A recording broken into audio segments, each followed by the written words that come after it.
NCP के कद्दावर नेता अजीत पवार फिर से खबरों में। चर्चा चली है कि वो अपने खास 40 विधायकों के साथ भारतीय जनता पार्टी में शामिल हो सकते हैं या फिर अपनी अलग दल बना सकते हैं, जैसे कि एकनाथ शिंदे ने बनाया।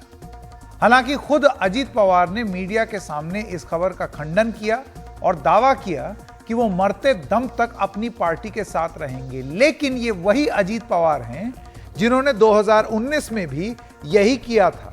वो रातों रात बीजेपी के साथ चले गए, डिप्टी सीएम बन भी गए, रातों रात शपथ ग्रहण समारोह भी हो गया गवर्नर हाउस के अंदर, और उन्होंने तब भी ये बोला कि मैं ही एनसीपी हूं।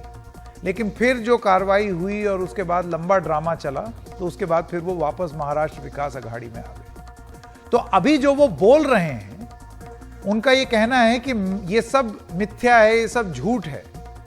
इसको कितना फेस वैल्यू पर लिया जाए, इस पर कितना यकीन किया जाए, या फिर पिक्चर अभी बाकी है।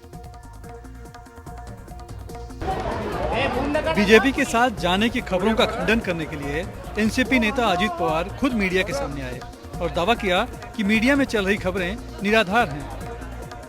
कारण नसताना माझ्याबद्दल किंवा माझ्या सहकार्याची मैं देख रहा हूं कि कुछ लोग बेवजह मेरे और मेरे कुछ साथियों के बारे में भ्रम फैलाने की कोशिश कर रहे हैं। मीडिया में जो कुछ भी चलाया जा रहा है उसमें कोई सच्चाई नहीं है। आप में से कई लोग मेरे बारे में लगातार कहानियां चला रहे हैं। मैं आपको बताना चाहता हूं कि उसमें 1 इंच की सच्चाई नहीं है। त्या बातम्यांमध्ये काही तथ्य नाही।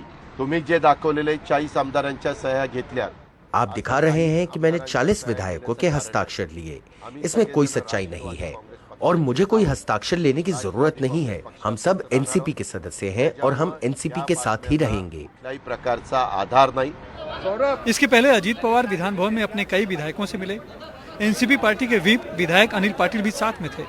अनिल पाटिल ने भी बीजेपी में जाने की खबर को गलत बताया, लेकिन ये दावा भी किया कि अजीत पवार जो भी फैसला करेंगे वो उनका साथ देंगे।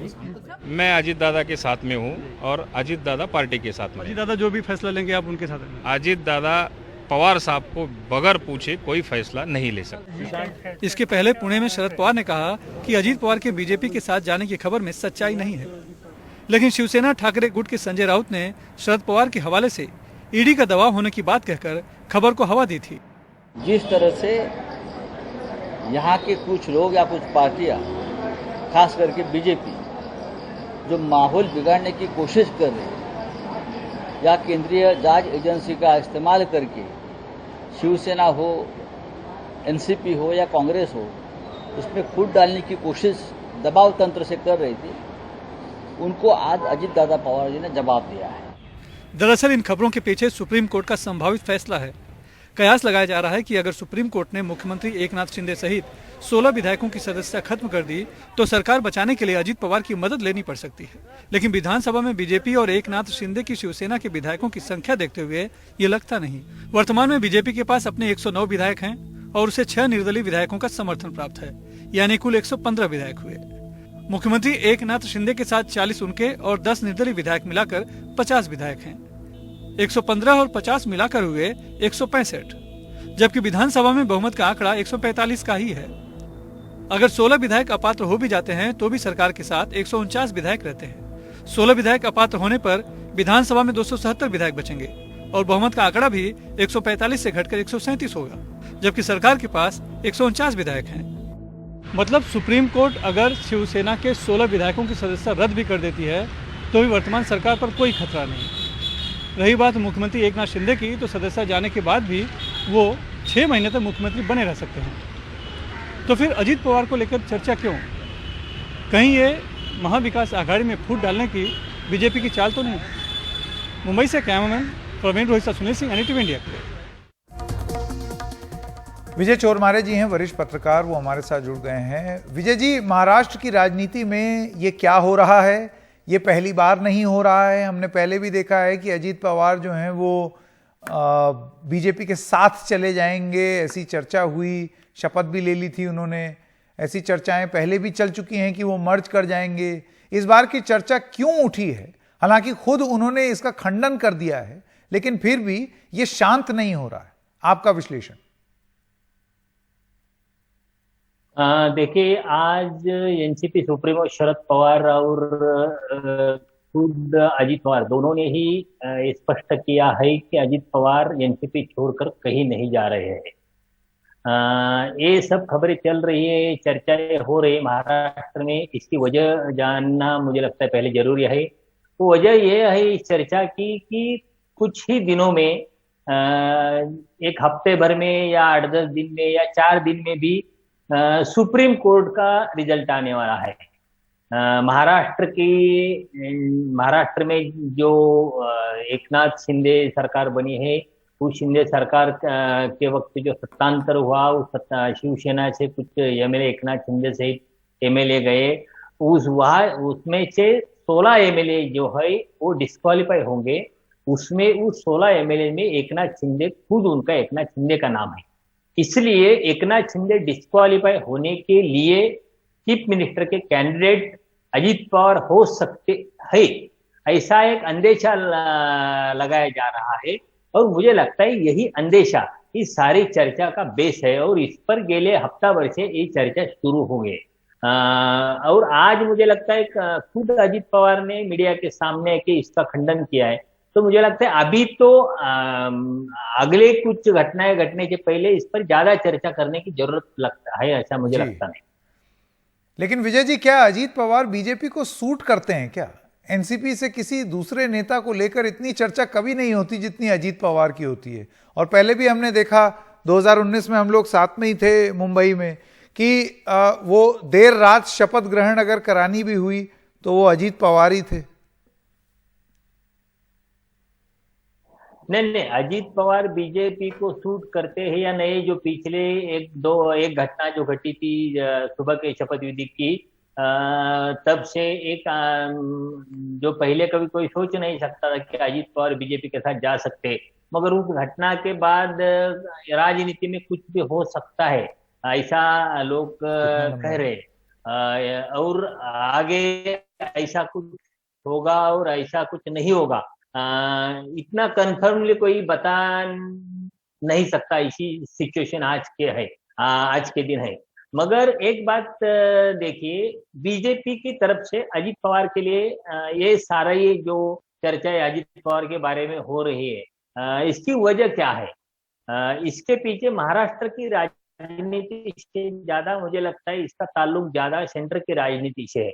कुछ दिन पहले एशियन नेशनल का जो एक सर्वे आया था, उसमें महाराष्ट्र की जो 48 सीट्स है, उसमें 34 सीट्स महाविकास आघाड़ी को, यानी कांग्रेस, एनसीपी और शिवसेना का जो अलायंस है, उस अलायंस को दिए थे।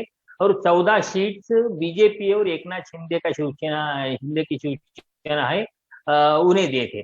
मुझे लगता है बीजेपी के लिए ये ज्यादा खतरा है कि महाराष्ट्र जैसे स्टेट में उनके 25 से ज्यादा सीटें कम हो। मुझे लगता है आगे की 2024 की जो लोकसभा इलेक्शन होगी, उससे महाराष्ट्र में इतना बड़ा नुकसान सहने की बीजेपी की तैयारी नहीं होगी। मुझे लगता है ये डैमेज कंट्रोल करने के लिए एकनाथ शिंदे तो साथ में है, मगर एकनाथ शिंदे साथ होने के बाद भी कुछ अच्छे आंकड़े नहीं निकल रहे, तो और क्या कर सकते हैं? तो मुझे लगा इसके लिए बीजेपी की नजर अजित पवार की तरफ ज्यादा है। और इसीलिए ये चर्चा जो हो रही है, वो चर्चा पे जोर दिया जा रहा है। और बार बार इसके बारे में जो विषय है वो विषय आगे लाया जा रहा है।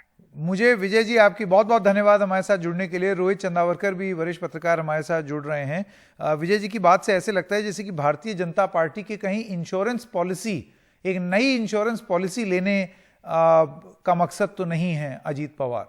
मैं आपसे पहले ये जानना चाहता हूं, देखिए रोहित जी, ये बीजेपी में के साथ चले जाने की बात और चर्चा कई बार हो चुकी है, तो इस बार ऐसा नया क्या है? और पत्रकार के तौर पर आपको क्या लगता है? आपको लगता है कि ये there is no smoke without fire, वो आके ये जरूर कह रहे हैं कि ये सब गलत है, बीजेपी हवा उड़ा रही है, लेकिन क्या कुछ ना कुछ पक रहा है?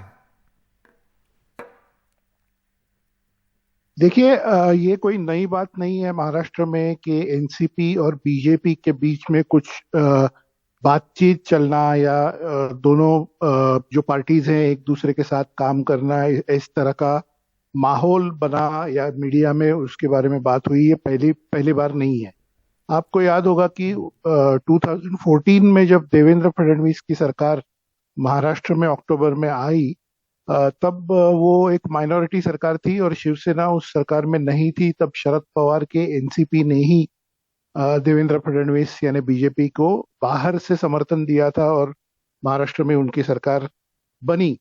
बाद में भी 2019 की जो विधानसभा इलेक्शन थी उसके बाद में आपने देखा होगा कि सुबह एकदम राजभवन में जाके अचानक से देवेंद्र फडणवीस और अजीत पवार ने साथ में जाके शपथ ग्रहण किया और उसके बारे में काफी हंगामा हुआ। 72 घंटे के बाद ये सरकार गिर गई और फिर महाविकास आघाड़ी की सरकार आ गई। रिसेंटली आपने देखा होगा कि नागालैंड में शरद पवार के राष्ट्रवादी कांग्रेस यानी एनसीपी ने बीजेपी के गवर्नमेंट को समर्थन दिया। वहां पे जो एनसीपी के जो विधायक है उन्होंने कहा कि हम बीजेपी के साथ जाना चाहते हैं। तो इस वजह से ये हो रहा है कि महाराष्ट्र में अटकलें बार बार बनती रहती हैं कि क्या बीजेपी यहाँ पर शरद पवार को साथ लेना चाहेगी और क्या शरद पवार और बीजेपी के बीच में कुछ बात चल रही है। इस बार ये हुआ कि ये जो अदानी का मामला है, जो एनडीटीवी का बड़ा इंटरव्यू था जिसमें शरद पवार जी ने कुछ बात की और उसके बाद में जो हंगामा महाराष्ट्र में हुआ कि क्या ये बीजेपी के समर्थन में जा रहे हैं, अदानी के समर्थन में जा रहे हैं, उसके बाद में अजीत पवार के भी कुछ स्टेटमेंट्स आ गए और बाकी लोगों के कुछ स्टेटमेंट्स आ गए, जिसकी वजह से ये अटकलें शुरू हो गई कि फिर से शायद महाराष्ट्र में भारतीय जनता पार्टी शरद पवार के एनसीपी को साथ लेना चाहती है या नहीं चाहती है। इस तरह से कुछ शुरू हो गया और ये सब स्पेकुलेशन बढ़ता गया और इस वजह से पिछले 4 दिनों से ये एक किसी अखबार में आई खबर के आधार पर ये सब हंगामा शुरू हो गया कि शायद बीजेपी यहाँ पे शरद पवार के साथ जाना चाहती है या एनसीपी के साथ गवर्नमेंट में कुछ समझौता हो रहा है। आज आपने देखा होगा अजीत पवार आ गए और कैमरा पे मीडिया के सामने और उन्होंने खंडन किया इस बात का और उन्होंने स्टेटमेंट दे दिया कि इस तरह की कोई बात नहीं है। तो उसकी वजह से ये सब थोड़ा सा ठंडा मामला हो चुका है अब। जी रोहित जी, बहुत बहुत धन्यवाद हमारे साथ जुड़ने के लिए। अब देखना ये होगा कि आगे पिक्चर बाकी है या नहीं और कितना भरोसा किया जाए अजीत पवार पर जब वो ये कहते हैं कि ये सब र्यूमर है, इस पर आप ज्यादा भरोसा मत कीजिए।